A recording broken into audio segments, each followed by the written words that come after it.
Olá, pessoal que nos acompanha. Esse é o nosso primeiro episódio do podcast Saúde do Cérebro. Hoje eu estou aqui com minha colega Kedma Mayara, que é psicóloga, e está hoje fazendo especialização, se aprofundando na questão do sono pelo Hospital Israelita Albert Einstein.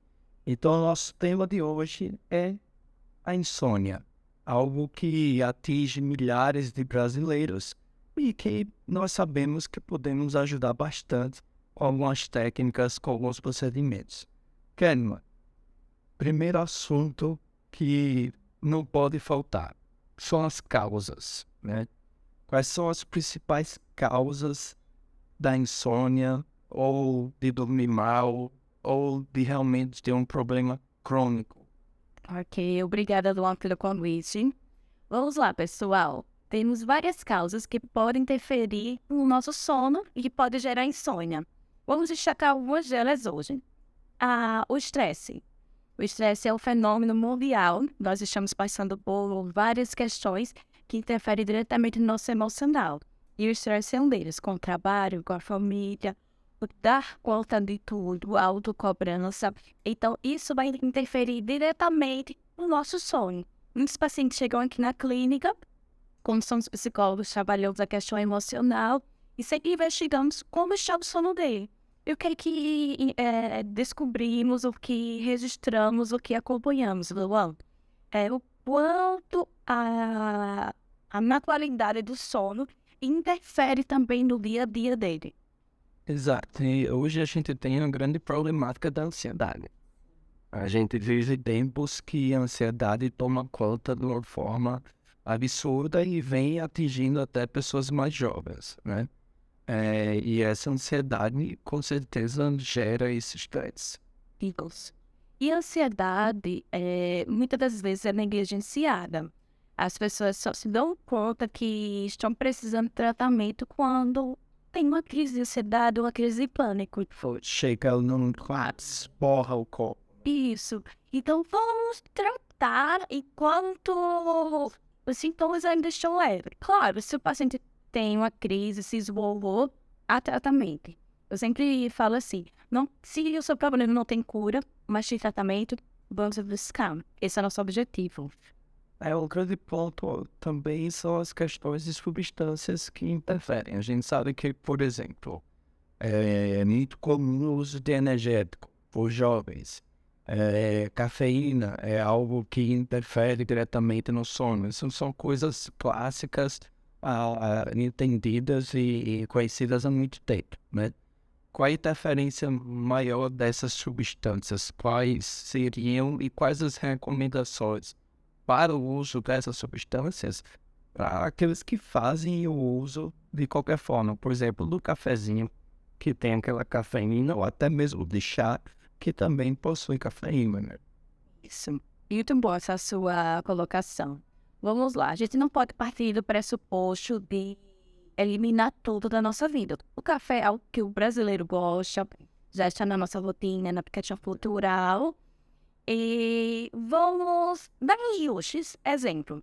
Eu vou sempre adaptando de acordo com o trabalho, a demanda do meu paciente. Vamos trazer um exemplo. Um estudante que o pré-vestibulando, ou então a pessoa que está estudando para concurso. Normalmente eles gostam de tomar o estimulante, o chá ou a cafeína. Vamos tentar controlar a dose e o horário. O recomendado pela Organização Mundial da Saúde sugere que até as 4 horas. Muitas das vezes chega estudante aqui na clínica, Luan, que está nesse processo de concurso, e fala assim, Kendima, o que é que eu posso fazer para ter uma memória boa? Aí eu falo, dormir. Aí eles ficam indignados. Mas vamos lá. Uma boa noite de sono, você tendo uma noite reparadora, isso vai consolidar a memória. E o quê? O que eles estudaram, eles vão consolidar no cérebro e haverá aprendizagem. Perfeito. Você tocou num assunto assim que às vezes até é entendido popularmente como algo que existe ou não existe. De fato, é verdade que uma pessoa que dorme bem, ela consegue memorizar melhor as coisas, é verdade que estudar antes de dormir vai ajudar a armazenar aquele conteúdo que foi estudado. Isso, de fato, tem um respaldo na ciência. Sim, tem respaldo. Vamos lá. Estudar e agora também não é virar a noite estudando. Você estuda durante o dia ou Para eu dormir bem dormir bem. após estudar, né? Isso, dormir bem, dormir com qualidade. Muitos pacientes falam assim, eu dormi, exemplo, 8 horas, 7 horas, mas me acordei cansado. Então significa que subjetivamente não foi um sono reparador. Existe muita queixa subjetiva. Então, o que podemos trazer aqui, Luan? É o paciente que está no processo de percurso de estudo. Estuda, mas tem um horário regular para dormir. Por exemplo, às 9, às 8, às 10 horas, dependendo do contexto dele, né? A gente vai adaptando de acordo com a realidade. A gente vai entrar nesse assunto da questão do horário, né? Que é crucial. O horário de dormir e o horário de acordar é um dos primeiros pilares da higiene do sono, né? Estabelecer corretamente esse horário. Mas antes disso, um ponto que é bem interessante, a questão do envelhecimento. Pessoas idosas, elas possuem, de fato, mais prevalência a poder ter problemas com o sono. Sim, já é comprovado cientificamente que o idoso ele tem uma diminuição do sono. Muitos pacientes idosos queixam que acorda precocemente. Alguns de 4 horas da manhã, 5 horas da manhã, e eles perdem o sono. Então, durante o tratamento aqui com a higiene do sono, a gente vai adaptando esse paciente para evitar que ele tenha cochilos durante o dia e ele consiga colocar esse tempo de sono só à noite. Mas no idoso existe o despertar precoce. Isso já é nítido, existe. Perfeito. E a gente vê também que existe um declínio cognitivo, e existe também não a deficiência, mas não produz hormônios como um jovem produz, né? Então isso também causa uma interferência direta na questão do idoso. Porque quando dormimos, é liberado alguns hormônios que ajudam no sono. O mais conhecido é a melatonina, claro que já sabe, né? Serotonina também, ele é liberado. E isso também vai ajudar no sono. Se eu tenho sono desregular, exemplo, eu não tenho horário para dormir. Hoje eu deito 7 horas, amanhã eu deito 10, e na próxima semana eu deito 3 horas da manhã. Então, meu cérebro não vai ter uma adaptação, ele não vai ter esse hábito. Tudo é um hábito. O nosso relógio biológico, que podemos até falar aqui sobre o relógio biológico, ele tem o horário de comer, o horário de descansar. Então, se você desprograma ele, já está falando, mas tem que estar programado. Perfeito. Isso me traz uma ideia muito importante em relação à questão da insônia, não de forma doença, né? A gente sabe que existem os transtornos ligados à insônia, né? Mas aquela insônia subjetiva, aquela a insônia psicológica, por a falta de higiene do sono, por fazer exercícios tarde, por tomar café depois de 4 horas da tarde, por exemplo.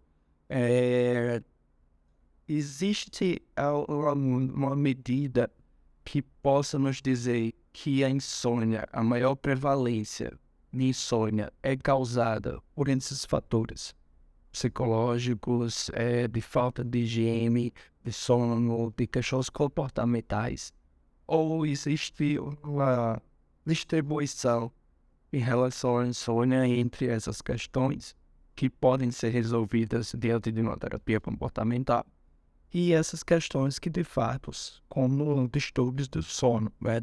A apneia, a narcolepsia, síndrome das pernas inquietas e por aí vai. Então vamos lá. Antes de responder sua pergunta, eu queria esclarecer aqui sobre a insônia. Podemos dividir a insônia em 3 aspectos. O primeiro, Luan, é a dificuldade de iniciar o sono. É o que os pacientes já conhecem, né? Eu deito na cama, mexe de um lado para o outro, tem dificuldade de adormecer. Essa é a primeira característica. A segunda característica seria despertar várias vezes durante a noite. Isso está incluso na insônia. E em terceiro, o despertar precoce, que acontece muitas vezes com idosos. Não só idosos, outras pessoas também podem ter esse despertar precoce. E com relação à sua pergunta, a questão comportamental interfere diretamente no nosso sono. Eu tomar bebidas psicoestimulantes, eu fazer exercício físico antes de dormir, eu ficar assistindo telas, duas Fora da blue light, né? Isso. Que é como se fosse a luz do sol, né? O que a gente está vendo é ainda pior, na verdade, porque é mais estimulante do que a luz do sol. É a chamada blue light, que é emitida por qualquer tela, seja computador, celular, televisão. Isso interfere na produção da melatonina, por exemplo. Que a melatonina é produzida no escuro, naquele momento que estamos à noite, estamos indo dormir. E algo interessante que nós temos esse hábito, que é um hábito ruim, de ter TV dentro do quarto. Não é recomendado. O quarto, ele é recomendado para dormir e para o sexo. Fora isso, você evita comer no quarto, você estudar no quarto. Tem gente que estuda deitada, trabalhar no quarto. Então, o seu cérebro ele não vai ficar bagunçado. Quando você utiliza essa linguagem, o cérebro vai ficar bagunçado, porque ele não vai entender que aquele lugar é um lugar de relaxar e dormir, porque você já faz várias atividades que estimulam ele. Você colocou um ponto interessante, que é essa questão da melatonina, né? A melatonina hoje passou o tempo que estava mais no auge. A Anvisa liberou, né, a melatonina como suplemento nutricional. Mas biologicamente a melatonina ela começa a ser produzida para ser secretada pela glândula pineal a partir do momento que os olhos, que as retinas mandam a mensagem ao abaixar das luzes, né? Isso é muito interessante. Eu, por exemplo, eu vivi 6 anos em Boston, Massachusetts. E lá, no inverno, 4 horas da tarde, estava escuro. E o que mais acontece lá é a tal da terapia por luz, né? Que é uma luz branca que é colocada nos escritórios para que evite a produção e a secreção da melatonina em horários que não deveria ser produzida e secretada, né? Então isso é algo muito interessante. Por exemplo, a questão das luzes dentro de casa, tá? Mas vamos chegar lá. Antes disso, a grande questão ainda é a terapia comportamental, a classe A para o tratamento da insônia. Isso. A TCCI, Terapia Cognitivo-Comportamental para Insônia, atualmente é padrão ouro no Brasil para tratar a questão da insônia. Como eu falei, existe muita questão comportamental dos pacientes. Alguns pacientes têm transtorno bipolar, que aí vai precisar de uma equipe muito profissional para tratar esse paciente. Tipo, o paciente que tem síndrome das pernas inquietas, ele vai para o neurologista. O paciente que tem apneia obstrutiva do sono, ele vai para o otorrino. Então, precisa de uma equipe multi. Nós temos alguns casos aqui de pacientes muito interessantes. Muito interessante que passaram por um processo, né, de monitoramento do sono e de terapia, de um programa terapêutico para insônia. E nós tivemos resultados assim bem impactantes e bem diferentes um do outro, né? Então nós tivemos um paciente com movimentações exageradas durante a noite. Nós tivemos outro paciente que ficava naquele sono REM, que onde sonhamos, exato, que muitos pesadelos, que traz uma ideia de algum transtorno pós-traumático, precisa ser trabalhado na psicoterapia. Outro paciente que apresentou ciclos de respiração por minuto abaixo da média, foi encaminhado para a polissonografia, onde configurou de fato uma apneia alérgica. Então, são vários casos e, dependendo de cada caso, requer um encaminhamento adequado. Agora, a terapia comportamental, ou seja, os ajustes, as estratégias, a higiene do sono, ela nunca deixa de estar englobada em qualquer tipo de tratamento desse, independente do distúrbio. Isso, ela é aliada a todo tipo de transtorno de sono, entendeu? Porque é fundamental. Muitos pacientes que têm dificuldade para dormir, que têm insônia, ou que já está caracterizado por um distúrbio do sono, eles têm muitos pensamentos disfuncionais. O que seria pensamento disfuncionais? Seria pensamento, exemplo, catastrófico. Alguns se queixam de medo ou de ansiedade quando está anoitecendo. Olha, algo que é comum às vezes, que ninguém nunca parou para pensar, mas paciente com insônia Tem medo do sono, tem medo de não conseguir dormir. tem medo da hora de dormir. Isso. Então, algo que é natural, um ambiente que é neutro, vira aversivo para ele, porque ele já imagina quantas noites eles passaram em claro e eles acham que é mais uma noite. Eu tenho um relato de pacientes que vão fazer a polissonografia e já ficam pensando, eu não vou dormir, eu não vou dormir, eu vou dormir. Então, trabalhamos essa questão cognitiva, porque isso vai interferir diretamente no emocional dele e, consequentemente, comportamental.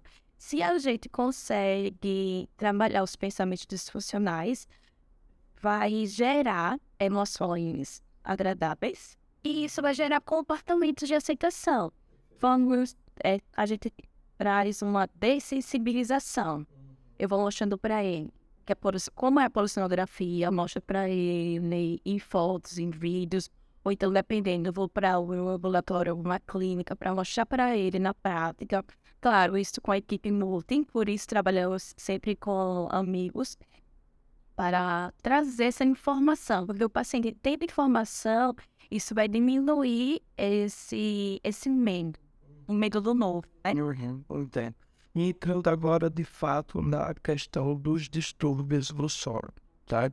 Eu acho que o mais conhecido é a questão da apneia, né? Essas paradas respiratórias durante o sono. Você poderia falar um pouco, assim, claro que resumidamente, sobre essa questão específica? Sim, vamos lá. Porque, desculpa interromper, teve casos, por exemplo, que chegaram aqui que pessoas que reclamavam de falta de ar, né? Ou uma percepção que faltava ar, que faltava oxigênio durante o sono. E quando faz uma polissonografia, de fato, dá ali paradas respiratórias. São poucos segundos, mas o suficiente para interromper o sono daquela pessoa. Vamos falar. Já o nome é apneia obstrutiva do sono, ou seja, existe uma parada do oxigênio, então esse paciente, ele tem despertares noturnos. Aí você fala, uma vez, tudo bem, mas imagina se esse paciente tem 4, 5, 15 vezes parada. Então ele vai acordar várias vezes durante a noite, o rendimento dele vai decair durante a vigília, porque existe muita questão subjetiva do paciente que tem apneia obstrutiva do sono. Ele reclama de fadiga, mesmo que ele durma muito. Vamos imaginar, ele dormiu 10 horas por noite. Ele vai acordar cansado. Por quê? Ele não teve o sono reparador. E houve vários despertares e faltou oxigênio, despertou. E tem a hipopneia. Então, não seria a interrupção total, seria a redução. Então, a gente separa a apneia, que é o bloqueio geral, e tem aquele paciente que tem hipopneia, que é a redução. Pode acometer pessoas que têm asma, por exemplo, essa redução da quantidade de oxigênio. Isso. E algo que, assim, o distúrbio do sono é algo que existe uma prevalência nos pacientes no Brasil, podemos falar assim, porém é subdiagnosticado. Porque o paciente, às vezes, passou a vida dormindo desse jeito. Então, ele não tem um comparativo do antes e depois. Porque tem alguns problemas que surgiram de acordo com a idade. Ou com algum problema, patologia. Às vezes passa a achar até que todo mundo dorme daquele mesmo jeito. Você falou muito bem. os pacientes, eles acham que todo mundo dorme assim. Aí, quando investigamos, eles falam, poxa vida, eu sofro, então não é algo normal. Dormir mal não é normal. A fazer um link com o TDAH, por exemplo. As pessoas que têm TDAH comumente aparecem e um dos relatos mais comuns que a gente escuta é achar que os outros também funcionam daquela mesma forma. E quando a pessoa se depara com o diagnóstico de transtorno de déficit de atenção e ou hiperatividade, ela começa, parece que o mundo dela se dilata, né? Abre assustadoramente a visão de que alguns comportamentos não são de fato comuns para outras pessoas, da mesma forma que acontece com o sono. Agora, um dos distúrbios, assim, que às vezes que às vezes não, é muito mal interpretado e é muito subdiagnosticado, é o tal síndrome das pernas inquietas, né? Muitas pessoas acham que são imperativas porque ficam balançando o pé o dia inteiro, ficam se mexendo o dia inteiro, acha que isso é síndrome das pernas inquietas. Quando, na verdade, síndrome das pernas inquietas é um distúrbio neurológico, né? E que acomete, a prevalência maior são em mulheres, e que não é esse bater com o pé o dia todo, né? Você pode falar muito bem disso. Vamos lá. Deixa eu trazer um relato de casa. Eu fui diagnosticada, posso trazer aqui? Na fase adulta agora, eu fui diagnosticada com síndrome das pernas inquietas. E até então eu achava que todo mundo dormia desse jeito. Ou seja, há uma queixa subjetiva minha, mas eu achava que todo mundo dormia.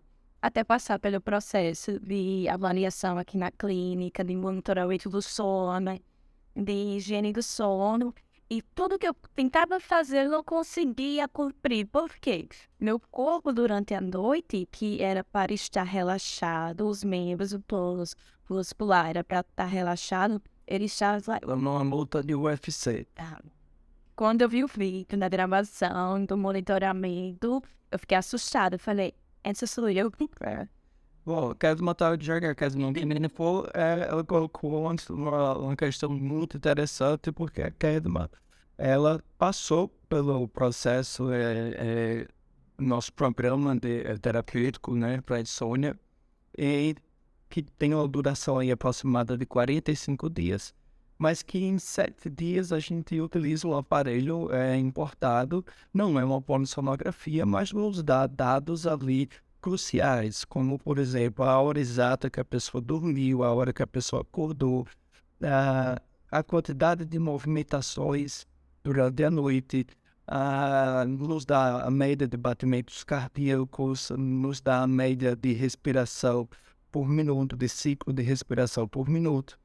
E uma coisa muito impactante foi ver os resultados da Kedma nos relatórios que nos é apresentado depois desse monitoramento do sono. Uma média de 23 a 26 mudanças de posição está naquela média razoável. A Kedma, posso falar já assim, bateu em 81 mudanças de posição durante a noite. No outro dia 76, no outro dia voltou para os 80 e pouco, no outro dia e assim por diante. E isso nos fez nos aprofundar, de fato, nessa questão das síndromes das pernas inquietas, ao ponto de encontrarmos dois principais artigos, estudos, e, na verdade, força-tarefa internacional, só especificamente sobre a síndrome das pernas inquietas. Um deles é a força-tarefa europeia, que ali junta a Associação do Sono, junto à Associação da Neurológica da Europa, e o outro é também uma força-tarefa feita nos Estados Unidos, só para estudar a questão da síndrome das pernas inquietas, tá? E uma das questões, assim, que é unânime nesses estudos, é a dificuldade do diagnóstico, não pelo diagnóstico em si, que pode ser feito até de forma clínica, né? Claro, por um neurologista especialista na área.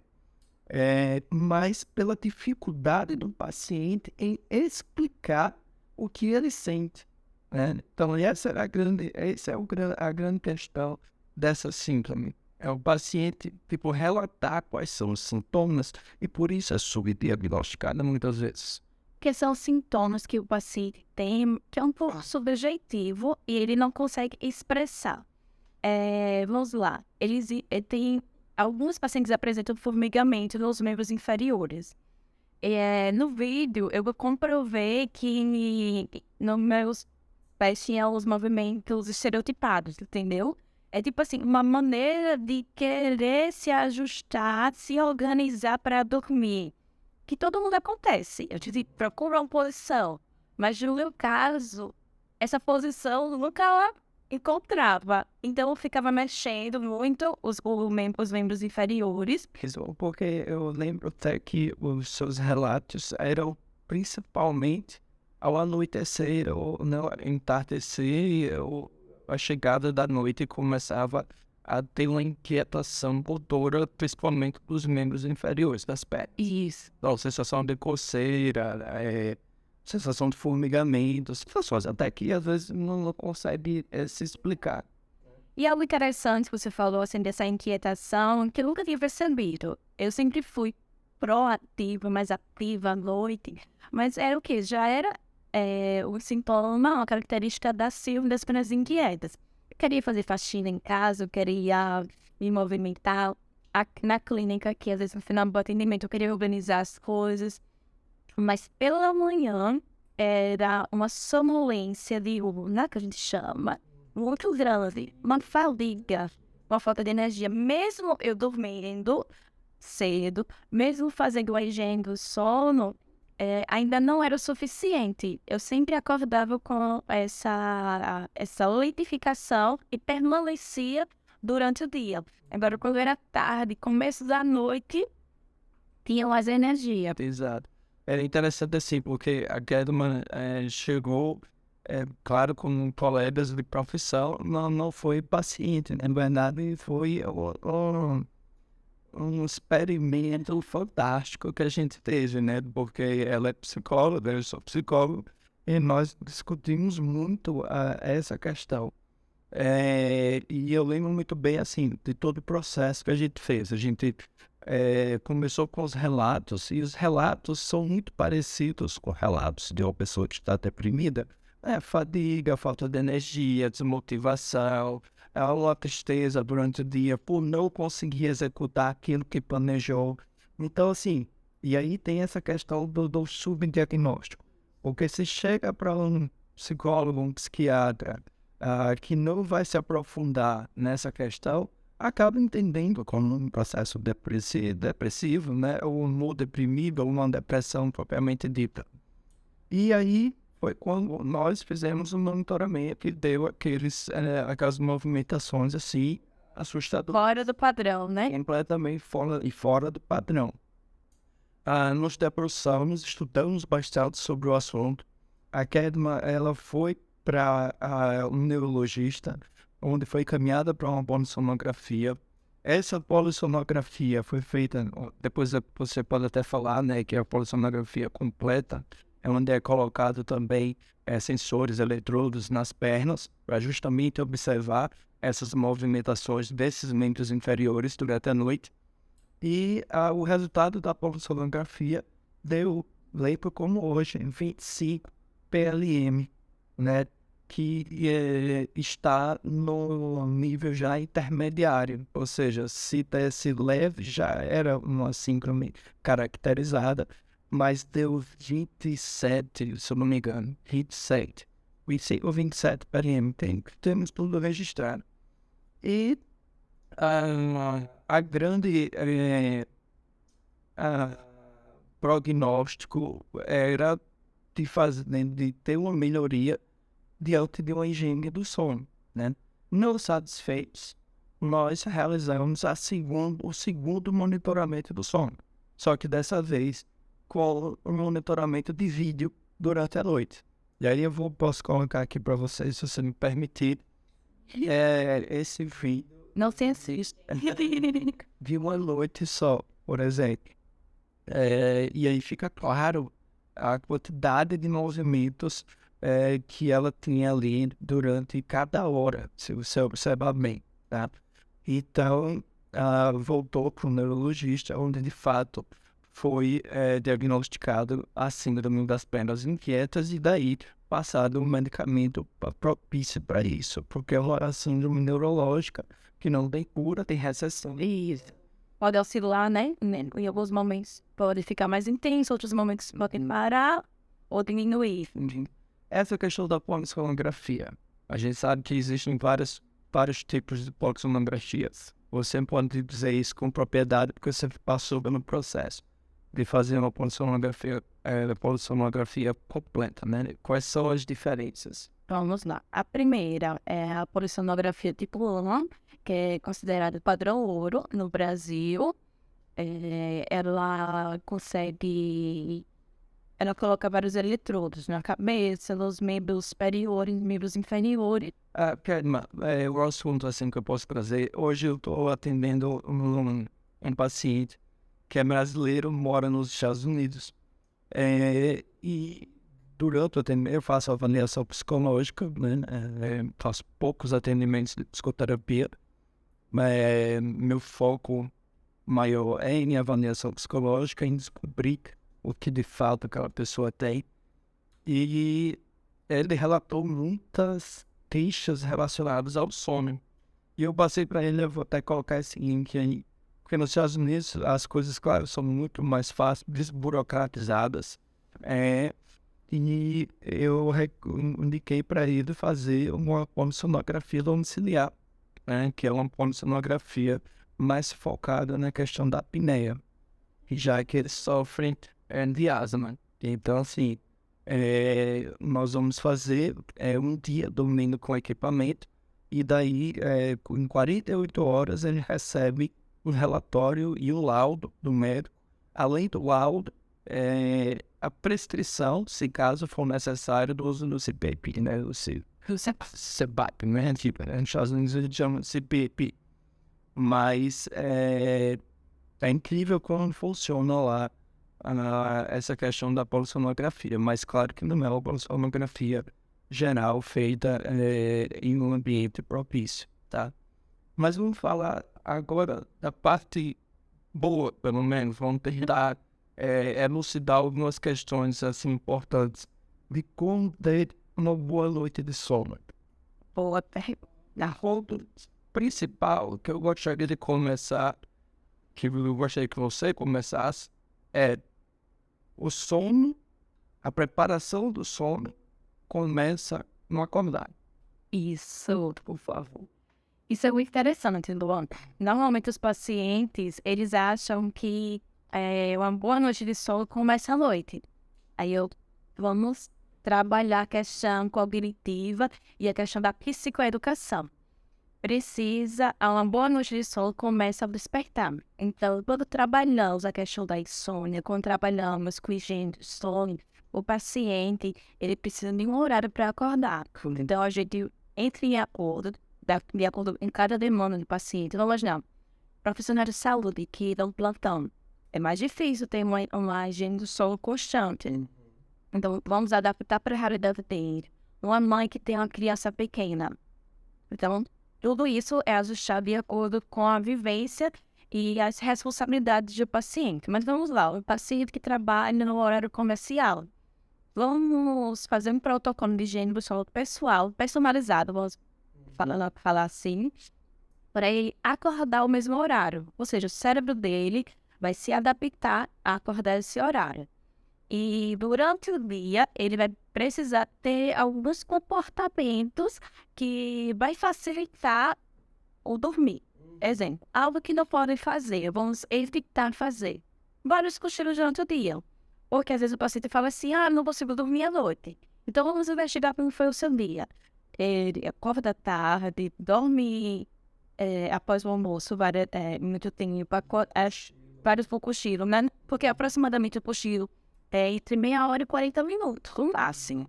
Depois disso, não é recomendado. Essa questão do cochilo é um ponto interessante, porque aí entra até as frequências cerebrais, né? Que a gente tem gama, beta, alfa, teta, delta, né? Quando a gente cochila, quando a gente dorme, a gente faz um ciclo completo até chegar em delta, que é sono profundo. Muitas vezes as pessoas cochilam um tempo maior do que esse e acordam mais cansadas do que se cochilasse um tempo menor. Isso porque ela entrou no sono profundo, o despertador tocou e o cérebro não teve tempo suficiente de retomar para beta, por exemplo, que é uma frequência cerebral mais acelerada do aqui e agora, do foco da atenção. Não é isso? Isso mesmo. Porque cada fase, ela dura em torno de 90 minutos. Então, por isso o cochilo tem que ser menor. Por exemplo, 30 minutos. Porque ela não vai chegar na fase do sono profundo. E se ela acordar nesse sono profundo, provavelmente ela pode acordar. Porque nessa fase de sono profundo é a fase que sonhamos. Então, normalmente, quando sonhamos, temos pesadelos. Pode haver pesadelo. E ela vai acordar cansada. É onde tipo, o músculo está completamente relaxado, o corpo está completamente relaxado. E esse acordar cansado, de fato, tem tudo a ver com a questão muscular também, né? Também. Eu costumo, assim, conversar muito com os pacientes quando eu toco nesse assunto do sono, como utilizando uma analogia, um exemplo de um botijão de gás, né? Que a gente chama de pressão para dormir.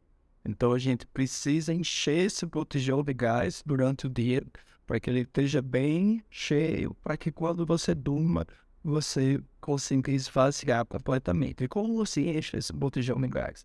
Por isso que eu comecei com acordar, né? Para se preparar para dormir é você acordar bem.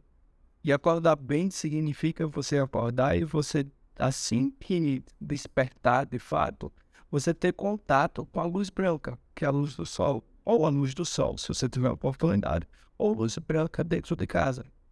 Por quê? Porque isso, automaticamente, as retinas vão mandar uma mensagem lá para a glândula pineal para dizer, opa, é de dia, né? Tem luz do sol, então é hora de parar de secretar melatonina pelo corpo. E aí gera todo o processo fisiológico inverso. Começa a ser secretado hormônios que vão ajudar você a despertar, né? E esse despertar está ligado 100% à questão da luz, né? Com a luz. Então você tem que ter esse cuidado ao acordar, né? E aí vem a questão do exercício físico.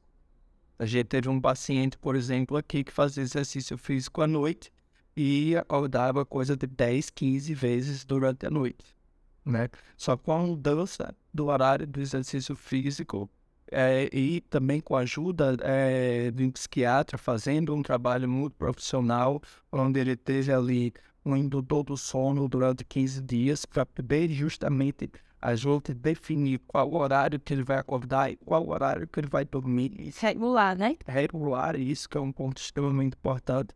Depois de 15 dias, ele não precisou mais fazer o uso do indutor do sono, por causa de uma higiene do sono bem feita. Então, essa higiene do sono, ela começou junto com a medicação, mas a medicação, ela foi temporária, teve período para começar e terminar, e a questão comportamental, ela prosseguiu, né? Eu estava lembrando agora do Homem da Caverna, o Homem das Cavernas. É o que acontece, né? Durante o dia, a luz faz com que ele vá o quê? Saia da caverna, ele saía da caverna, vamos falar assim, ele ia caçar, ele ia trabalhar, então esse tempo de vigília dele, ele estava em atividade, o corpo dele estava gastando, então ele estava em estado de alerta. Quando escurecia, ele, para se proteger, voltava para a caverna. Então, caverna escuro. A gente sabe que a escuridão é responsável de gerar melatonina.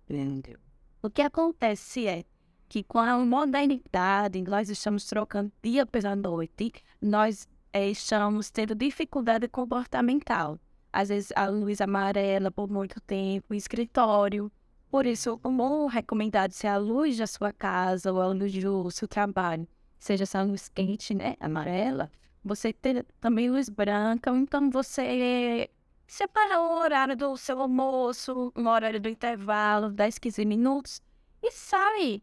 Vai para algum lugar, para o jardim, para enviar mensagem para o seu cérebro que é dia, que é momento de se acordar. Perfeito. Tem algumas estratégias, né, que são bem simples, mas extremamente aplicáveis. Então, por exemplo, acordar e ter contato com a luz branca. Se você trabalha num consultório que vive com as janelas fechadas ou não tem janela, e você passa o dia trabalhando sobre luzes amarelas, então ali dá um indicativo para o seu cérebro que está escurecendo, né? Então, o ideal é você passar o dia ou num escritório que tenha janelas e onde você possa deixar essas persianas abertas, ou você colocar luzes brancas dentro do seu escritório, dentro do seu local de trabalho, né, para que o cérebro entenda que é dia, que não é hora de produzir a melatonina. Um outro ponto é a questão do exercício físico, fazer exercício físico no mínimo 4 horas a 5 horas antes do horário de dormir. Quando não for possível fazer pela manhã, que é o ideal, o mais indicado. A questão da temperatura é algo muito interessante, porque o frio faz com que a pressão arterial baixe e faz com que a gente consiga adormecer mais rápido. Então, ao chegar à noite, é interessante colocar, por exemplo, se tiver a oportunidade de ligar o ar-condicionado do quarto ou tomar um banho gelado. Muitas vezes a gente entra em outra tradição com banho gelado à noite. Ele relaxa, ele ajuda a dormir ou ele não ajuda a dormir. O entendimento que eu tenho através da uso que a gente fez é que o banho gelado, ele baixa a pressão, ele esfria o corpo e é isso que você precisa para adormecer melhor. Ao mesmo tempo que ele desperta cognitivamente, vamos dizer assim. Sim. Certo? E o banho quente, ele é de fato relaxante, mas é um relaxante muscular e não um relaxante metabólico, ou seja, o organismo, quando você esquenta o corpo, ele começa a trabalhar para resfriar o corpo. Então você está ali ativando o organismo no horário que você gostaria que tudo tivesse se acalmando. É mais ou menos assim. Isso mesmo. Então, algo que podemos equilibrar. O banho gelado, as luzes brancas vão estar desligadas, a gente vai ligar a luz amarela, e se possível, se a sua casa não tiver muitas, mas pelo menos escolhe uma. O entardecer ali, 6 horas da tarde, 7 horas da noite, começa a desligar as luzes brancas, deixa só as luzes amarelas. Então, você já está enviando mensagem para o seu cérebro que é o momento de desacelerar. O banho relaxante, vai sentir algo que Não vai ser gelado, né? Também não pode ser quente.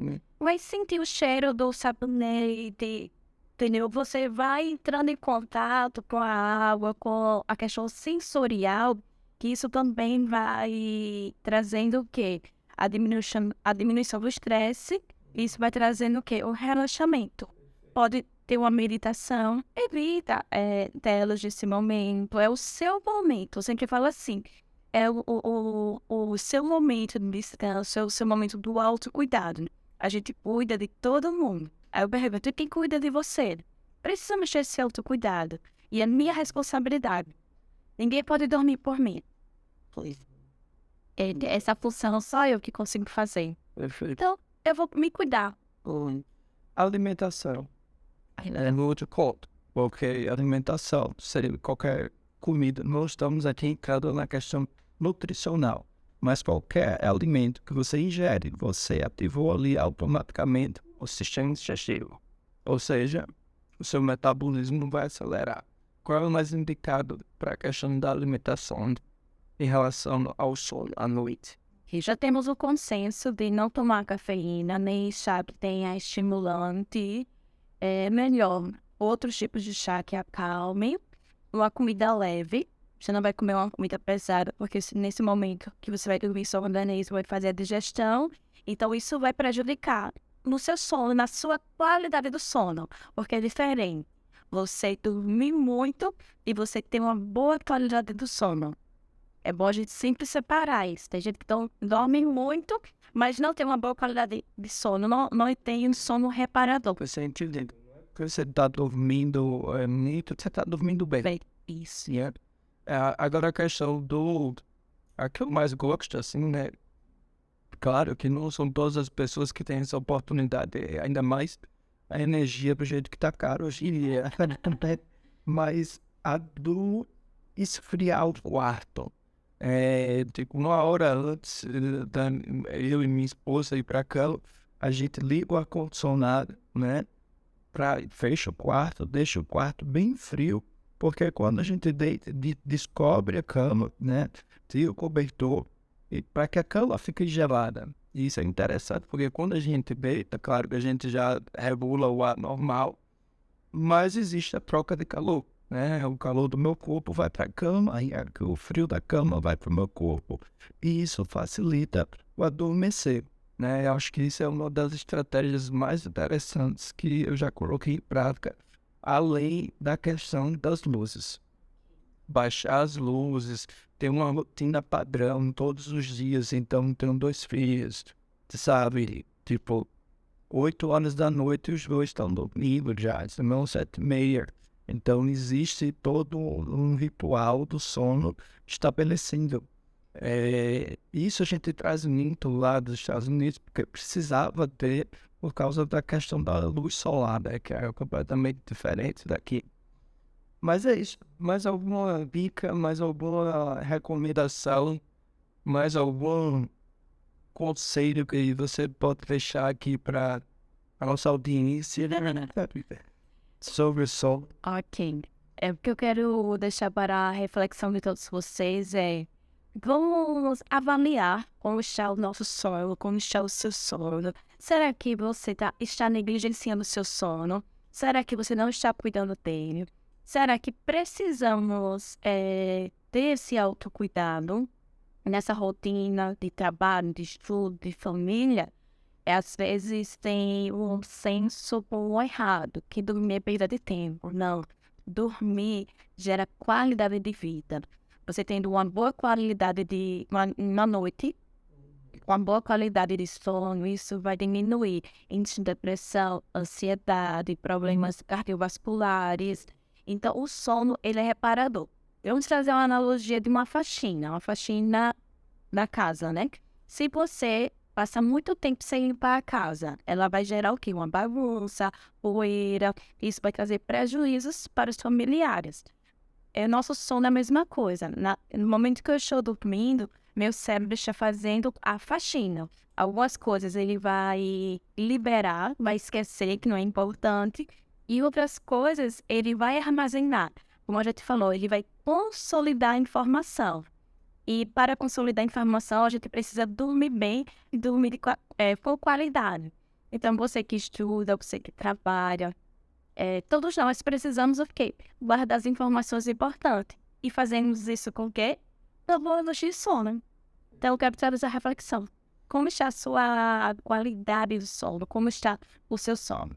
Maravilha. Você trouxe outra questão também que é importante. A gente vai trazer aqui para conversar com a gente a doutora Ana Luísa, do Laboratório Martins Punto, que faz o exame do TAP test. E aí você colocou uma questão importante dessa limpeza, dessa faxina que o cérebro faz durante o sono profundo. E é justamente ligado ao líquido cefalorraquidiano, o fluido cefalorraquidiano.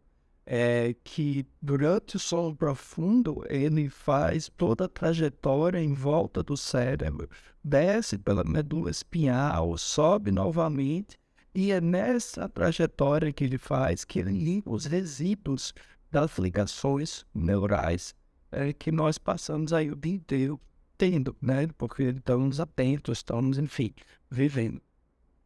Então, gente, vai trazer a doutora Ana Luísa aqui, junto com o doutor Tiago, que é fisioterapeuta, que também faz avaliação da teste, para a gente conversar um pouco sobre hidrocefalia de pressão normal. E uma outra questão para deixar para vocês é que faremos também um vídeo explicando passo a passo como funciona o nosso programa para o tratamento terapêutico da insônia, tá? Utilizando das tecnologias as mais avançadas e reconhecidas internacionalmente e nacionalmente, utilizando de um grupo multiprofissional todas as vezes que necessário e, claro, com entendimento muito profundo de cada caso. A gente, assim, costuma dizer que não consegue sossegar até, de fato, ter um diagnóstico fechado por algum médico especialista em determinada área. Então, nós vamos trazer aqui um vídeo para explicar passo a passo de como funciona esse nosso programa para tratar a insônia. Ok.